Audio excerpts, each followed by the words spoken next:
Hello everybody and welcome back to LMM. And if you're enjoying what you're seeing on the channel at the moment, then the links to our social media are coming up on the screen now, and they're also in the video description, including links to things like our Discord and also our Teespring account, where you can buy merch like this rather lovely hoodie, which on a cold winter's day is actually quite a nice thing to have, and it's very nice and warm. Today we're doing something that we've not done before. We're revisiting a vehicle that we shot in a previous episode. In fact, an episode so long ago it predates LMM itself. So, welcome to LMM Drives.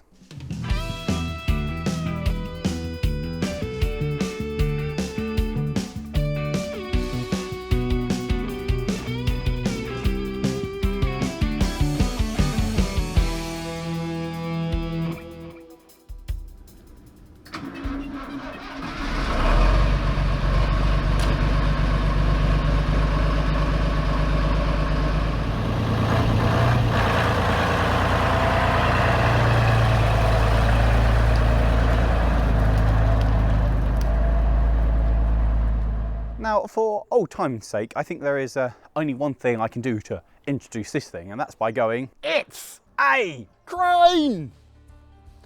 Yes it is. This is a John Allen Grove, built in 1971. And if you want more information about this particular vehicle, then check somewhere over there, or over there probably, for the link back to the video we did way back, well, in the autumn before LMM was even conceived, and have a look at the review we did on it. And today we're going to be having a look back on it and just see how it's improved over the 2 years. Now, I'm not going to go back through all the history and everything about this, because if you want to know more about it, you can check out the previous video. But basically, the things to take from this are, first of all, it's massive. It is a very large and impressive piece of kit. Secondly, it's historically important. This is the first large crane to feature one of these, a telescopic boom, which is a rather cool and nifty piece of kit, meaning you can actually extend the boom and reach things further out. They're employed on smaller cranes, but this was the first time on this kind of crane that it actually saw kind of widespread use. So for that kind of point, it's kind of relevant, because if you think of a mobile crane today, it will have a telescopic boom. This is kind of like the great granddaddy of everything you see today.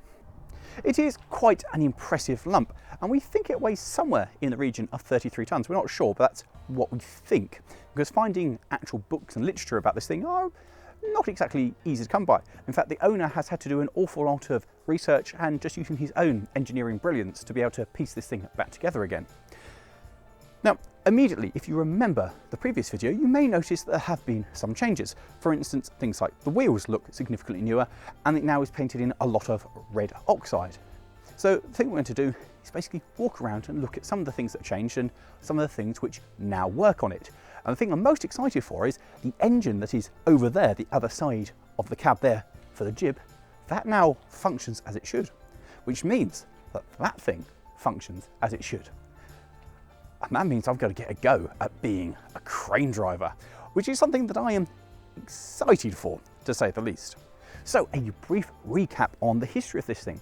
It was built in 1971 and went and worked for these guys here, A.R. Adams and Son, which is in South Wales. And in fact, the company still exists, and they used it for lifting steam boilers, because you do need a rather substantial kind of piece of kit to move around big boilers, which are, funnily enough, quite heavy. Who knew, right? And it did this for a time before it then was bought by a company in Norfolk, which was a boaty place, for lifting boats up and down. The question is, of course, how to get a vehicle of this size from South Wales to Norfolk, and the answer is they drove it. This thing will do 40 absolutely top whack downhill with the wind behind it. And for those of you who aren't from the UK, Norfolk is over on, well, for reversed, this side of the UK, and Wales is over on this side of the UK. They are on, well, not polar opposites, but literally other sides of the country. So to put that into perspective, it's gone from the Welsh coast to the Norfolk coast. It has done coast to coast in the UK. And this is similar to the run that me and my guys did in our Lemons Jeep Car Challenge, going from sunny Suffolk to Wales. And that was a journey that took us, well, 6 or 7 hours, doing the national speed limit. Now, I'm all up for experiences and challenges, and I'm going to say that certainly transporting this thing that far at 40 miles an hour would have been an experience. I'm not, however, saying it's the experience that I think I'd want to do. It's something certainly you could tell your friends down the pub afterwards and say, I did this, and they'd be like, oh, that was an achievement. But I can't for imagine think that it was entirely pleasant. It's not a very big cab, and it's not a very quiet machine. I know, hell of a journey to do that. Once it arrived in Norfolk, it was parked up on the quayside, and it sat there. And it just sat next to the water. The craney bit moved, and it swung round, picked boats out of the water and put them down on the quayside. And that was all fine and well. It didn't move under its own power, it just sat there. But the issue was, in the time between them actually putting the thing in place and then selling it, they'd built a new road with a low bridge. And so this thing wouldn't go underneath the new road. And so the solution was they took the jib off and cut a line which is no longer, actually I don't think you can see it anymore. You used to be able to see where it was cut, and the cab was cut in twain so it would fit under so it could get out. And then it was used by a gentleman to build his house. As you do, you know, when you're going to build your own house, you don't rent equipment, no, you buy your own crane, which is very similar to what happened with my own digger Viking that was bought by someone who was building their own house. Anyway, and then he wanted rid of it, and but wanted it to go to a good home, hence why it's come here. So with that looked at and the basic recap on what it is and why it's here, let's have a wander around and see just what's been improved, what's moved, and yeah, have a go. So what exactly has been done to this thing? Well, first off, this corner is quite important.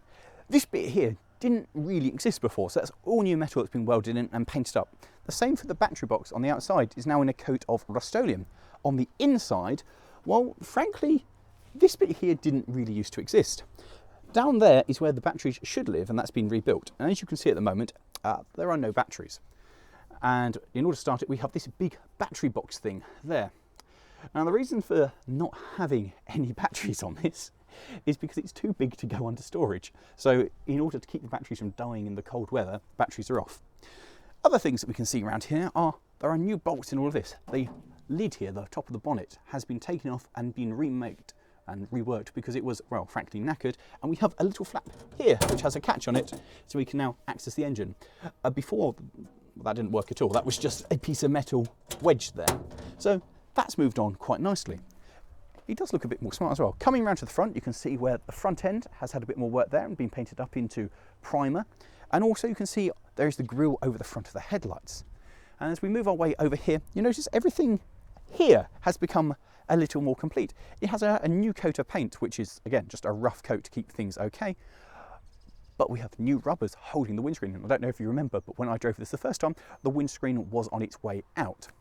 It's always had little things like the windscreen wiper here has now got the parallel mechanism on it, which will make the thing go from side to side like that, and I'll show you that in a second. And also, all the lights on it now, they all function as they should.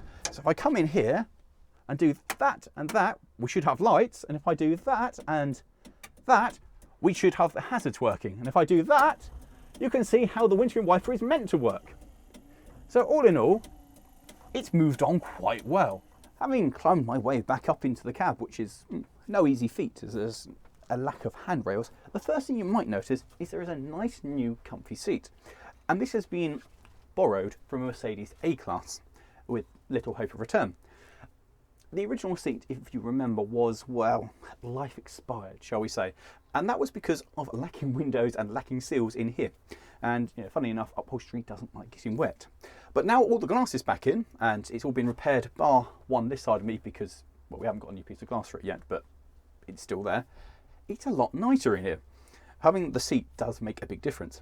Now, I'm told that the whole setup here comes straight out of a Leyland bus, which seems an interesting thing to go into a crane. But I do like it. I love this kind of floating control system with all my dials and stuff just floating and no real dash, so to speak of. And I do like a nice big steering wheel. I think a nice big steering wheel really makes a vehicle. I'm also told and reliably informed that everything in here now works. So going across, we've got a gearbox down here, which is effectively 6-speed, but it's not. We've got first speed, which is crawler, which, like my fire engine, you never ever use unless you have to start on a hill. Second, third, fourth, fifth. And then once you're moving, there is overdrive, which is 6th, but not really 6th, if that makes sense. I've also got a high-low range splitter down by my side and a handbrake just tucked down there. Looking in front of me though, things do get exciting. So looking down to here, that's the pressure gauge for the handbrake. Below that, we've got a couple of cool things. If I turn the ignition on, the fan works. At the moment, it does nothing but blow cold air around because the engine's cold. But that's kind of cool. Attached here, we have the indicator, which goes left and right, and we've got the repeater that flashes there. If I flick this one, notice the end starts flashing green, and that's the hazards are on. So that's an interesting little feature on that. This one here operates our nicely new fitted windscreen wiper. And if I want to clean my windscreen, I have a push pump here, which is quite satisfying really, which at the moment doesn't really do anything. It's there. Turn that off, the noise. You can see the red light illuminator here to let me know that the ignition is on. Above it there will be the red light that will come on if my air pressure gets low, and my air pressure is shown on these two gauges, one for each air tank. I've got a high beam light there, and then this one here, reverse light on. It's not automatic off the gearbox, it is just, you have to kind of use it yourself. I've got side lights and headlights here, and on the floor down there is the button that I press to put my full beams on. My favourite button is this massive great button there. I mean, that is a horn that you reach out in anger, isn't it? It's a proper slap it horn, which is fantastic really. And then across here, we've got the ammeter, we've got the temperature gauge for the engine and the oil pressure for the engine. And then we've got the speed and the rev counter. Now these are kind of interesting, you see, because normally on a vehicle of this stage, you'd expect them to be cable driven, but these are quite advanced. These are run off a little electrical generator on the engine and on the gearbox. And as both of these things turn faster, it generates more power. And that in turn moves a little electrical servo in here. So obviously if your engine's going fast, more power is generated and the needle moves further. This was cutting edge stuff at the time. Also in here, there's this here, which used to be the heater, but it doesn't work anymore, it's seized. And on the other side, I've got a dial which adjusts the brightness of the dash. This is truly cutting edge. And then my second favourite feature is if I pull this out and turn the ignition on, a yellow light on the roof. So with the flashy light on, there is one other button, which is this one hidden here. And with the ignition on, that's what should turn it on.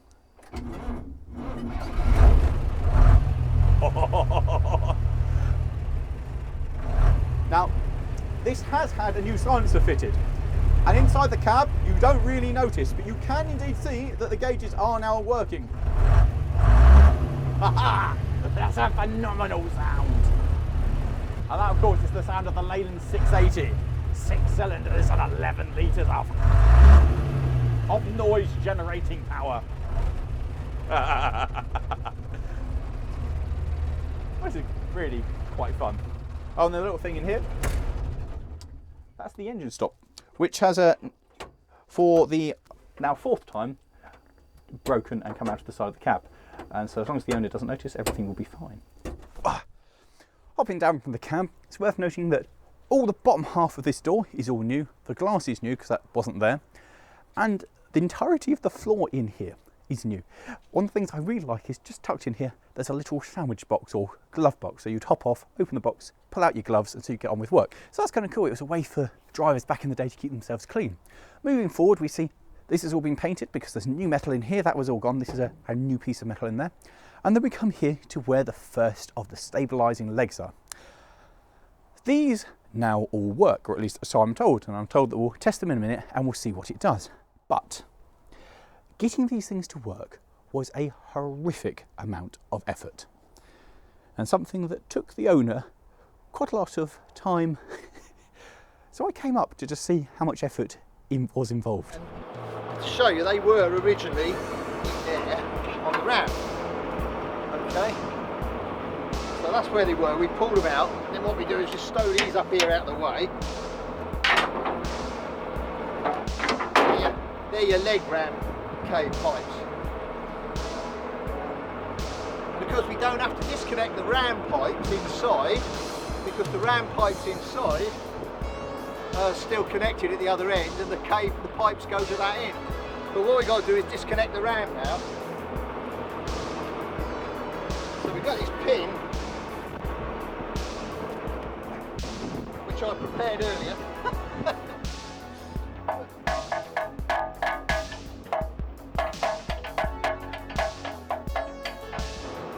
take that pin out, and that's the pin that holds the ram in. And now what we do is drag this back to get it off the ram leg. Once it's off the ram leg, we can lift it up out of the way to get the leg out.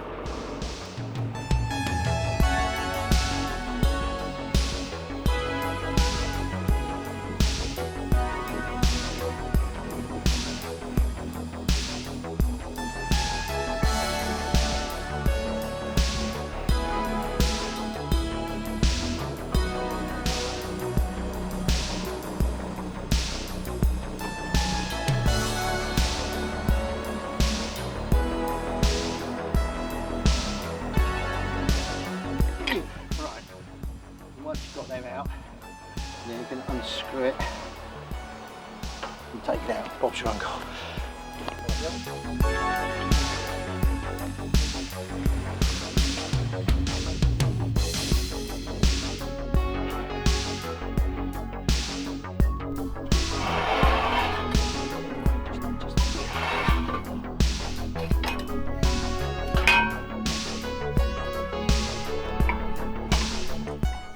Having got the whole cylinder under the crane, we crane it up, and then we have to undo this, which has been pre-prepared. I'll take the Allen screws out, and then you unscrew this until it's free, which is the collar that holds it in. And then just keep lifting, and as you can see, the collar comes out quite easily. It's only got an opening. And up we come, and round we hold.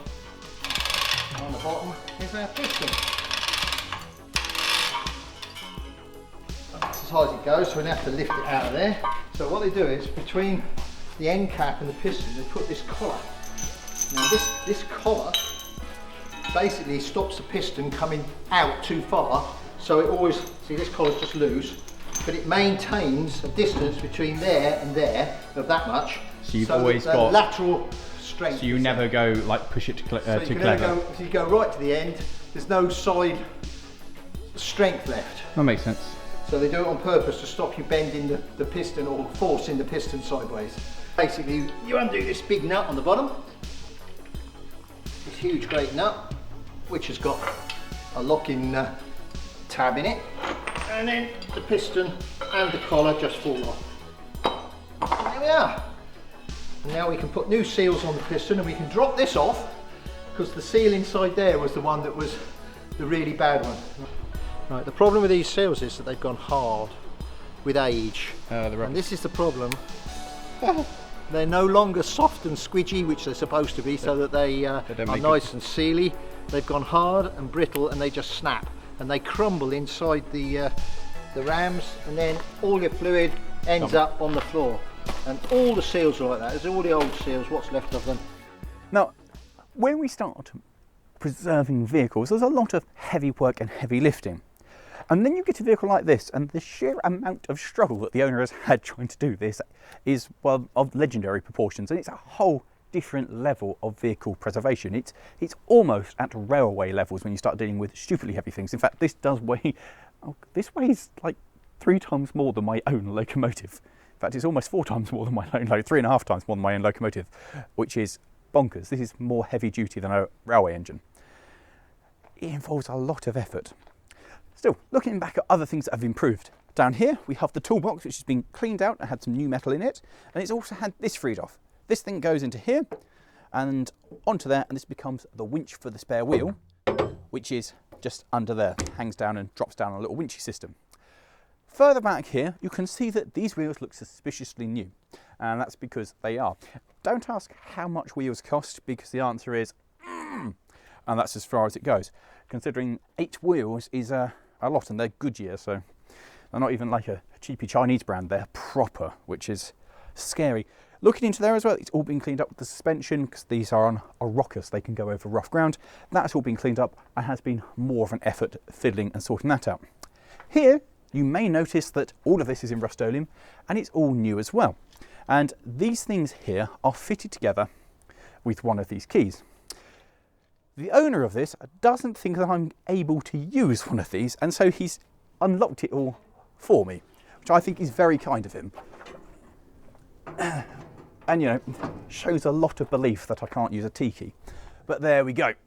Looking in here, though, the first thing is, these are really heavy. And this reveals the 6-cylinder Ford diesel engine. Now, interestingly, everything above the chassis of the crane is American. So this is an American Ford engine, which, just to be difficult, this runs on 12 volts, whereas everything on the lorry itself, on the truck, runs on 24 volts. I don't know if that's an idea to kind of keep things separated so you know what the crane is and what the truck is, but regardless, very confusing. We don't think that this is the original engine. We think that this one actually came out of a tractor. It is the correct engine to be in here. We don't think it's what it was in here originally, which makes sense, especially if this was parked up on the quayside with this half not being used. That's going to be the bit that gets all the use. When we looked at this last time, we couldn't get this to start, or at least we didn't start, it hadn't been tested. Now it does, and it's got some nice new things like this brand new air filter that's stuck on the side of it, and everything in here has been plumbed up so it works, or at least so I'm told. So one of the things I'm most excited for is to actually fire this thing up and just see what it would do. I've got no idea, and you might be able to see up there, it's got a new silencer on it, so before it was just a piece of pipe that came out of it. So this is, if this fires up, I'm going to be quite excited really, because it's the next stage forward. We had the engine running on that, so if we get the engine running on this, then things are really moving. Again, it just gives you this massive sense of, my God, there's so much going on and so much to do with this. Having locked this back up and learning how to use the T key, we come back round to the back, where some more things have changed. We now have these lights mounted on the outriggers. Now, you can just see here, and you might be able to remember, they used to be mounted there, which wasn't correct. And we believe that was because the Susies, these extendable bits, were knackered, and so they just put them on there. The idea, of course, is when the leg comes out, your warning lights or four-way flashes or your side lights come out to be a warning that there's something sticking out on the side of the van, which is quite intelligent. But they all work now. And also we have these. Now these are modern replacements for the LED lights, but they just so happen to fit, and the decision was made that it was kind of more important to have lights that were bright and you could see when this lumbering brute of a machine comes backwards than to stick with authenticity, whereas these ones are actually how they should be. A couple of other things that have changed were the rams also on this were taken out, which proved to be slightly difficult, and there was a lot of swearing, and I phoned up over the course of something like a week, a couple of times, just to see how things were going. And when I mentioned it, I was just met with swearing and bad thoughts towards it and what a stupid idea it had been. This little thing here is the counterweight. This is a 1-ton lump of steel on the back of the crane. Confusingly, it can be taken off. There's some bolts here and it would just kind of drop down or, well, be picked off with another crane. We don't really know why you'd ever want to take off the counterweight unless it was to put a bigger counterweight off, or if it broke. Don't know. It's a bit strange. And then the only other thing here is, you can see here there should be a panel. That's the piece of metal just tucked in there to protect those hydraulic hoses there. It's off at the moment because they've been working with the rams. And just to prove everything works, I'm going to walk down the significant distance this way to go and turn the lights on. Again, it's one of the problems I've been discussing with the owner, that doing anything on this truck is a pain in the backside because it takes you a minute to walk from one end to the other. So if we hop in, do that, we should have the lights on, and now we should have four-way flashes. And if I hit this one, theoretically we've got the reverse lights working. Now, you guys can't see this, but in the background I can see the owner looking very enthusiastically as all of his hard work is paying off and things are actually working as they should. So with the main truck and all the improvements that have been made on it, the only thing that remains, and the thing I'm most excited for, is to go and have a look at the cab of this thing itself. And then we can have a look at actually deploying things and seeing all the shiny things and see if they do actually function as they're told. So the exciting bit, up here with the jib, the rams and the cab. Now, something that still doesn't fail to get me excited is just the sheer size of these hydraulic rams. These are the biggest hydraulic rams I've ever got close to, and you just look at them and go, yeah, that's powerful. And then you consider the size of this and the fact that it's, well, solid. You go, yeah, that's hard. And when you look further back at where the rams actually connect to the pivot, there's an awful lot of mechanical disadvantage there. These things have to work quite hard to lift this thing up. I mean, I hate to think how much this weighs, but needless to say, a lot. Now, behind me here, you'll notice the first thing is that this bit isn't falling off. Like accidentally last time when I brushed past it, it fell off. This has now been reattached and all of this has been repaired. and the windscreen now sits in it. The cab still does need some new metal being put into it, but the owner is slowly working his way around it, and getting the thing to function was kind of high on the priority list. Other nice new additions are the spotlight attached here, and there's one the other side there, and the addition of a mirror over there so the operator can actually see what's down over there, because it is a horrendous blind spot. The other thing we've learnt is how to get into the cab, which involves swinging out here, pulling the handle, and then swinging oneself in. Something like that. Having gracefully swung into the cab, there are a lot of new things in here. Primarily this, a nice comfortable seat, obviously not also stolen from Mercedes A-Series. And then we've got all this wonderful stuff in front of me. Down next door to me, we have the dash and the control panel. If I turn that on, we get the lights on here to show stuff is working. Obviously the overload hasn't come on because it's not running yet. This one here, it says front.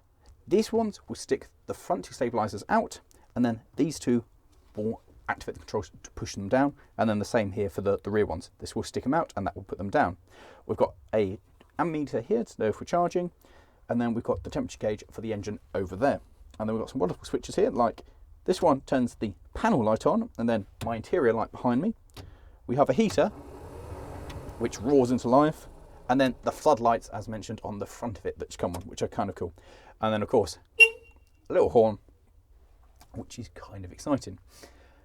Down here, this is the throttle, a hand throttle, which is connected to my foot throttle down there as well. And then coming across this side, here, this is a handbrake for the mechanical swing, well, hydraulically driven swing if we want to bring the whole boom out. Behind me, tucked in there, there is basically a handbrake. It's basically a claw that goes in that stops it from swinging. So in this position to go on the road, it can't possibly swing from side to side. This one here, that will be the control to swing this whole thing on its pivot down here out. And then this panel next door to it is a foot pedal, and that controls how fast and whether the legs are going in and out when used in conjunction with the buttons here. And so that's, you can make it go quickly and then bring it back in. These two here are for the telescopic boom. Now, unlike modern appliances where you just use one and it'll extend one section and then automatically engage the next one, this one you have a control for each ram in there, for each section of the extension. In between it, we have a foot brake, and that's for when it's swinging around, you've got a foot brake to control that. And then over here, we've got these two. This one with the foot pedal on it is for the lift of the jib itself.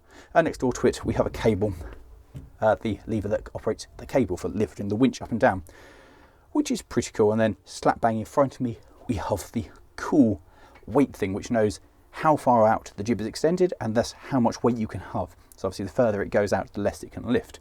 And this all works through a capillary cable, which if you remember in the last video, that had been cut when the cab was cut off around here.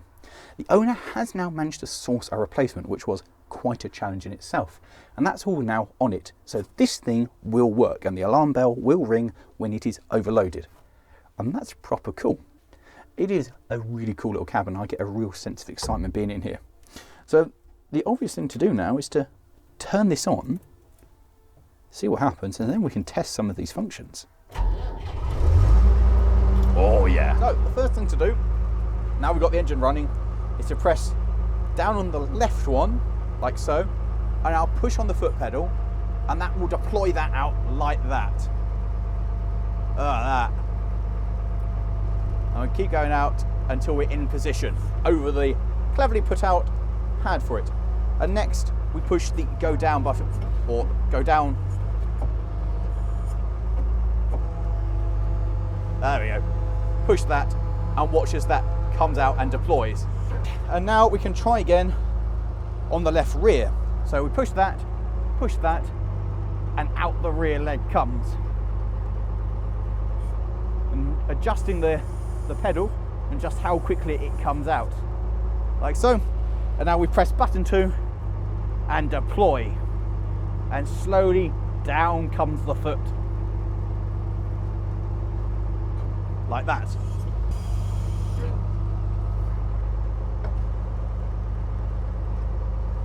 And like that, we push them and up we go.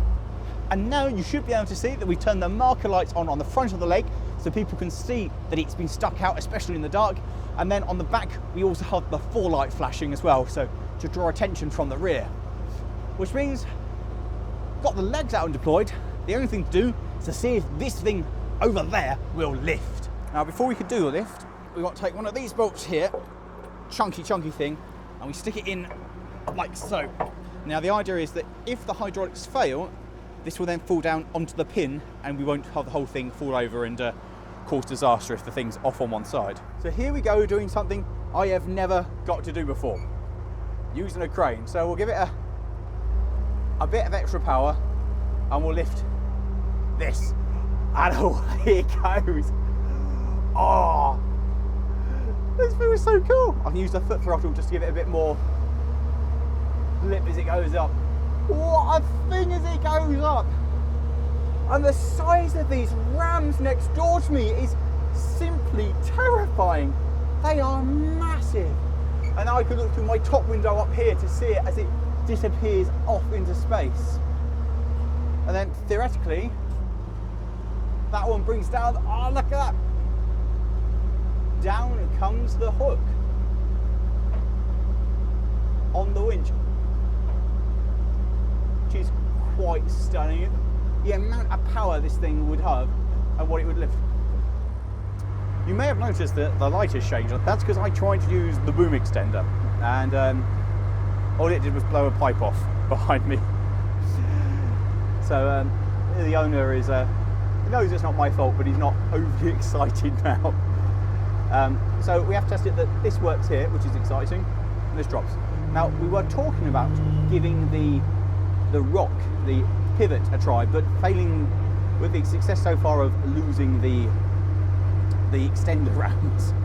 The owner has decided, as he hasn't tested it, it doesn't feel like our lock is going to hold out today, so we're not testing that anymore. But still, I got my first ever go at a crane, which is kind of exciting, and just the sheer size of one of these is amazing, which is pretty cool actually, isn't it?